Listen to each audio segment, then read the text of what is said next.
जी बिस्मिल्लाहिर्रहमानिर्रहीम। अभी हम फाइंड करेंगे resistance of arbitrary shape objects. तो इसमें ये 3 कंडीशंस हैं कि मस्ट बी फ्लैट शेप होना चाहिए, होमोजीनियस होना चाहिए और उसकी थिकनेस जो है वो कम होनी चाहिए उसकी लेंथ से। तो ये चीज़ें कोई इतनी ख़ास नहीं है बताने वाली, समझाने वाली।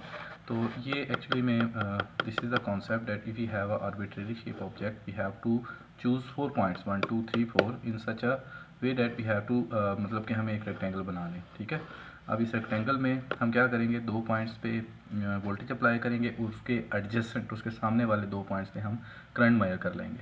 फिर उसके बाद 2 पॉइंट्स ये हो गए, उसके बाद फिर इन 2 पॉइंट्स पे वोल्टेज अप्लाई करेंगे और यहाँ पे मेजर कर लेंगे करंट। फिर यहाँ पे वोल्टेज अप्लाई करेंगे और यहाँ पे करंट मेजर कर लेंगे और फिर इन 2 पॉइंट्स पे वोल्टेज अप्लाई करेंगे और उसके ऑपोजिट पे करंट मेजर कर लेंगे। तो हमने यही किया। तो पहला जो है इसमें हमने 3 और 4 पे वोल्टेज अप्लाई किया और 1 2 पे ये करंट की डायरेक्शन आ गई। फिर हम क्या करेंगे कि वोल्टेज जो है इसकी डायरेक्शन रिवर्स कर देंगे।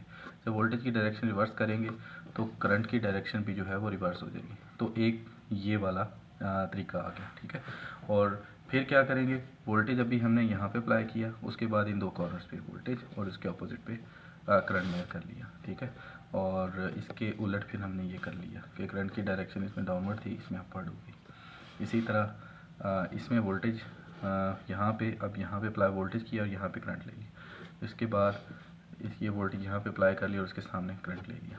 ये करंट की एक डायरेक्शन है और ये करंट की दूसरी डायरेक्शन है। ठीक है, तो इस तरह से ये 8 जो है ना वो तरीके आ जाते हैं। 8 तरह से हम वोल्टेज अप्लाई करके करंट की वैल्यू को मेजर कर लेते हैं। तो इन द फर्स्ट जिसमें हमने R1 जो V1 और I1 after appliance the V1 I1 हमने कैलकुलेट कर लिया तो R1 आ जाता है इस सैंपल की रेजिस्टेंस R1।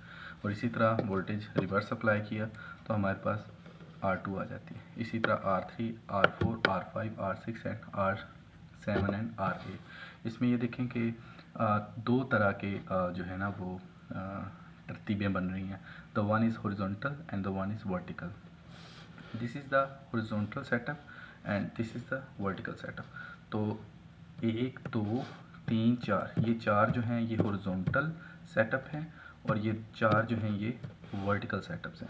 तो हमने हॉरिजॉन्टल सेटअप में रेजिस्टेंस कैलकुलेट की और इसी तरह वर्टिकल सेटअप में हमने रेजिस्टेंस कैलकुलेट कर ली। तो जो एवरेज आई है वर्टिकल सेटअप में।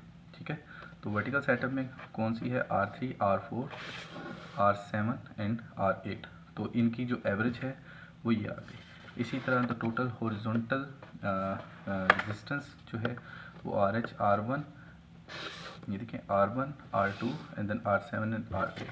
सो ये हॉरिजॉन्टल रेजिस्टेंस हमने एवरेज ले ली है। ठीक है, this only the average resistance.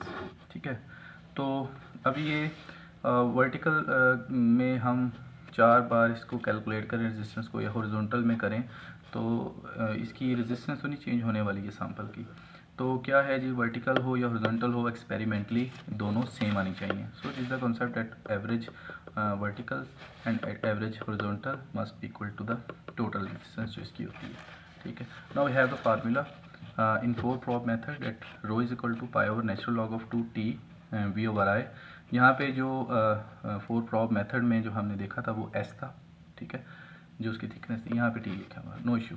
तो v over I that is the resistance. So हमने कैलकुलेट की टोटल रेजिस्टेंस को।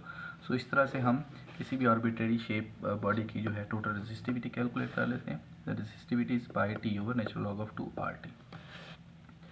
और अगर हम यहाँ पे मतलब कि ये मैंने आइडियल कंडीशन ली है, अगर इसमें कोई मतलब कि फैक्टर्स इन्वॉल्व हो जाते हैं उसको करेक्ट करना हो तो अगर हम एक करेक्शन फैक्टर ऐड कर देते हैं इसमें, तो ये करेक्शन फैक्टर ऐड कर दिए। So the resistivity is equal to rho and that is equal to pi t over natural log of 2FRT। This is the final formula that how to calculate the resistivity of an arbitrary shaped object. Thank you.